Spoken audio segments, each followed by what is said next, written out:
lot of people can't handle the grind, can't handle, you know what I'm saying, putting in that work, having 2 practices a day, etc., etc. And you got to really want it. Like, the coaches can't want it for you, your teammates can't want it for you. You have to want it first before anybody else. I gotta keep it 100 with you. They don't think you can do it. They look at you and all they see is a man standing in front of a mountain that's too big to scale. But I believe in you. You made me a believer, because I see how much you believe in yourself. Why else would you work this hard? But I ain't gonna lie, they surprised you made it this far. Now quietly in the back of their minds, there's a tiny thought that wonders how far you can actually go with this. And I know something they don't know. That the answer to that question, my boy, is up to you. What's good, YouTube? It's your boy G Groovy back at y'all with another video. And first and foremost, I just want to say thank you to everybody who has supported me on this journey so far. If you like what you've seen on this channel, make sure you like, comment, subscribe. You know what I'm saying? Go check out some other videos on the channel as is. I just dropped a video on Friday about what's in my bag. You know what I'm saying? The drip I'm gonna be wearing this season. Go check that out. You know, if it's drip, let me know in the comments. If not, hey, let me know still. Today's video is tips to be successful through fall camp. Now, this video is for people who already have started camp, people who are going to start camp. Like, this is for high school athletes, college athletes, like all of the above, etc., etc. Like, anybody who needs tips about how to be successful during fall camp, this video is for you. So without further ado, let's get into it. Now, before I get into it, I just want to say a quick prayer, because without God, none of this is possible. So, dear Lord, I just want to say thank you for blessing me with this gift, blessing others with their gifts and talents. I just pray that those who are already in fall camp, those who are about to head into fall camp like myself, have a healthy, emphasis on the healthy, fun, exciting, and memorable fall camp this year, Lord. I pray everybody comes out healthy and is the best athlete that they can be. In Jesus' name, amen. Boom. So, fall camp, for those you don't know, is like training camp.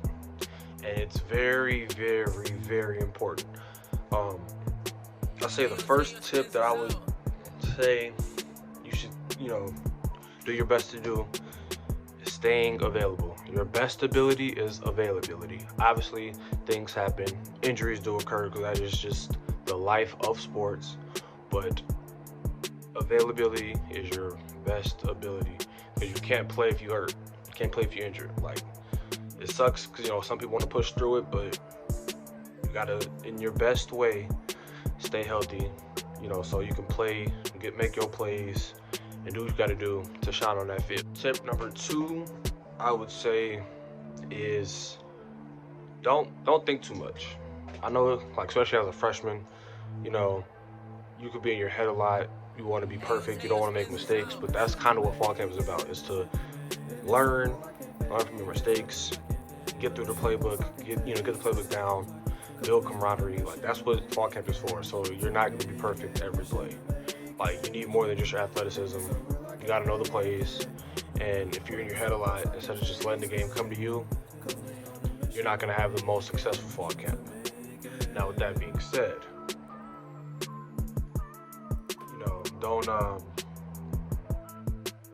you got recruited to that school for a reason. Or if you're in high school, you're the starter for a reason. Or if you're not the starter, you got to put in that extra work to make the coaches and the coaching staff change their minds. Because honestly, and this is something I've learned over my years of playing college ball, or just playing ball in general, you cannot control when or if they put you in. You can't control who they put on the depth chart, but what you can control is your attitude, your effort, the extra work you put in to show that you're better than whoever is playing that position that you want to get to. That's what you can control, but you can't control the names on the depth chart. Like, that's a very vital piece. So if you're not the starter from day one, or if you're not the backup that gets in. Like, you have to grind and outwork them. Yeah, you might have to do a little extra. You might have to go out of your way, but if it's important to, you'll make it work and you'll work through it. Take me for an example. Last year, my playing time was not consistent in the beginning of the year. Like, the first game of the season, I played a lot. Second game, not so much, here and there. And at first, I did get discouraged. I can't even sit here and lie and say I didn't get discouraged, because I did. But things happened. Things worked in my favor to where I was able to play. And I started the last 4 games of the season. And I feel confident, now. But none of that would have been possible if I would have just gave up. If I'd have just left things the way there was. But I had to change how I was acting, because clearly the way I was going before wasn't getting me on the field. So I'd say just control what you can control and do you, and put in that work. And don't get discouraged if you see somebody getting recognition or love, because your time ain't coming yet, but it will if you put that work in. Another tip I would say would be get in your playbook. That is very, especially as a incoming freshman or a transfer, get in that playbook, ask the coaches a bunch of questions. As they say, no question is a wrong question, or no answer is a wrong answer, whatever the phrase may be. But asking questions non-stop, because you don't know what you don't know, and the coaches don't know if you don't understand it unless you say something. So if your coach really cares about your growth as a player, they'll be willing to walk through it with you and help you actually develop mentally as well as physically. And also get with veterans on the team, or people who've been there, the starters. Get into your playbook as best as you. This one is for the freshmen. I would say try to have an upperclassman take you under their wing to show you the ropes, especially at your own position.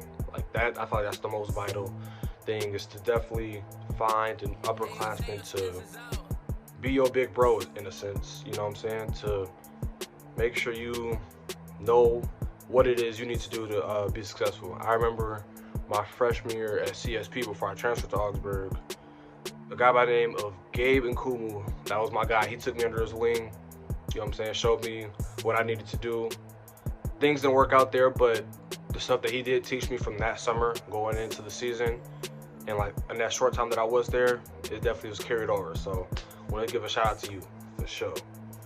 But yeah, like I said, definitely do your best to have a senior or an upperclassman or a starter take you under their wing, because if what they're doing is getting them on the field, 9 times out of 10 it could translate to you getting on the field. So just keep that in mind.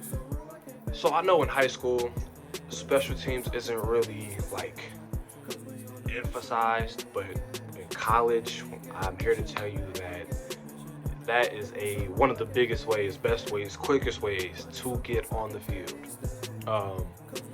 Being on special teams, I didn't realize how important special teams was until I got to college. Yes, offense and defense are very important, but special teams can change the tide of a game.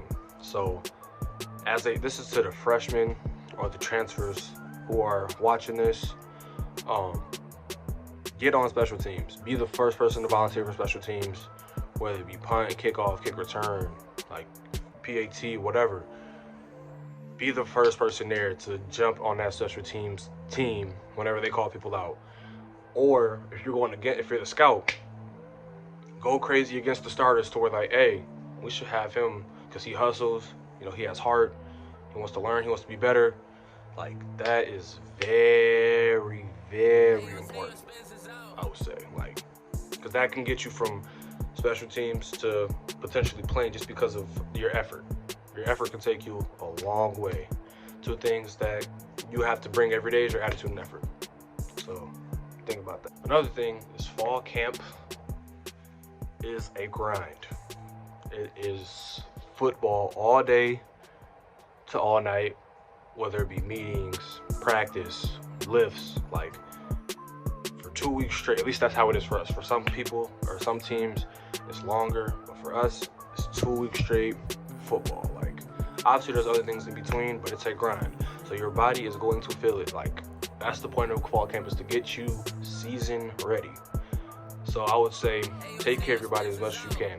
If you're hurt or if there's something wrong, go to the trainers. Do not try to thug it out. Do not try to, you know what I'm saying, push through it, because ultimately that's hurting the team and that's hurting yourself even more. So it is a grind. Your body is going to hurt no matter how long you've been doing it. Training camp and fall camp, like, your body feels it regardless of how good you are, regardless of how much work you put in the off season leading up to the point. You're gonna feel it. It's inevitable.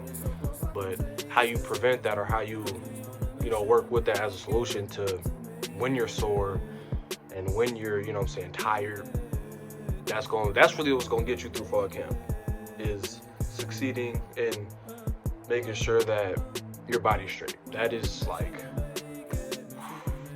I could just feel, because we start fall camp today, I could just feel the camp legs, like, already gonna be there soon. But yes, it's a grind, and do your best to stay healthy. Also, fall camp is just as big as it is on the physical, it's also it's a mental game as well. A lot of people can't handle the grind, can't handle, you know what I'm saying, putting in that work, having 2 practices a day, etc., etc. And you gotta really want it. Like, the coaches can't want it for you, your teammates can't want it for you. You have to want it first before anybody else. And and this is just the reality for a lot of teams, is they come in with like 120 plus people on their team, on their roster, and a lot of people drop off by the time the first week, sometimes even the first day of fall camp. Like, some people just can't embrace it. So keep that in mind, that it is a mental game as well as physical. And I'm nearing the end of this video, but last, I would just say, just have fun best as you can, because this is the time we're supposed to be building a camaraderie with your teammates and building that brotherhood and that foundation, so when things get tough during games, y'all can have that experience, that time that y'all had during fall camp to fall back on, to lock in and rally around each other. Like, that, building a brotherhood is the most important. Just like I said, having fun and enjoying the little things, because fall camp might seem long, but it goes by like that. Football might seem long, but it goes by like that. Like, these 4 years that I've been playing flew by. Like, I'm already in my senior year on the field. I have 1 more year of eligibility, but these years fly. Like, I thought when I was a freshman in 2019 that it was gonna be forever. I had 4 years. 4 years sounds like a lot. It really flies by, especially if you're having fun. I know it's cliche, but it's the truth. Anyway, if you're watching this video, if you made it this far, leave a like, comment, subscribe, comment down groovy in the comments if you made it this far. You know what I'm saying? I know if you really watch your boys' videos. But thank you for everybody who watched, who will watch, who you will show for future reference. Thank you, thank you, thank you. And it's been your boy G Groovy, and I'm out. Geyser. Peace.